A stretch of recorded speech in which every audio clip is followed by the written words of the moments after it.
Salut la team, Coach Chara, votre préparateur technique fin football. Alors, une petite vidéo pour faire un petit coup de gueule gentil. Hein? C'est pas méchant, vous me connaissez, voilà. En fait, on m'a montré une vidéo où un préparateur physique minimisait l'importance des jongles. En disant que trop jongler, ça ne sert à rien parce que c'est du cirque. Et ça, des fois, on l'entend de la part de certains entraîneurs. Ils sont très peu, mais ça existe. Alors, moi, je voulais dire que si un préparateur physique minimise l'importance des jongles, moi, ça ne me dérange pas. Parce que c'est un préparateur physique. Sa base n'est pas la technique. Voilà. Donc ça ne me dérange pas, sincèrement.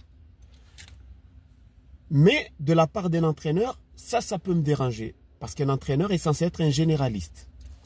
C'est quelqu'un qui maîtrise le jeu collectif. D'ailleurs, c'est son domaine, tout ce qui est tactique. Mais il est censé avoir aussi des bases, ne serait-ce que théoriques, sur l'importance de la technique, et notamment des jongles, et sur l'importance de la préparation physique, etc. Donc ça me dérange. Pourquoi? Je vais vous donner un exemple simple.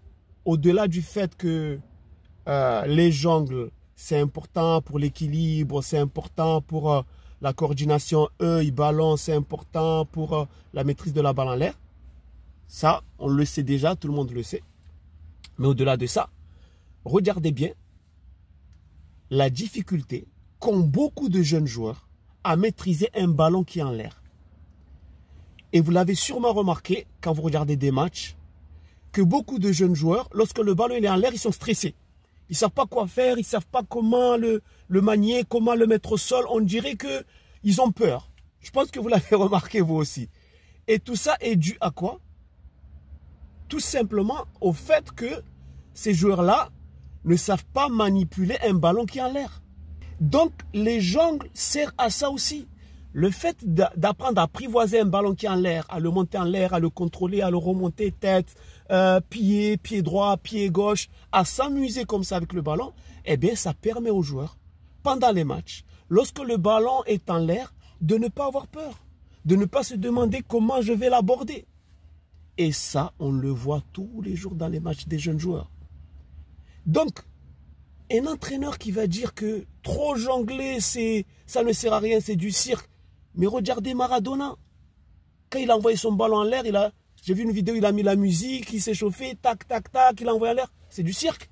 Non, c'est pour mieux apprivoiser le ballon.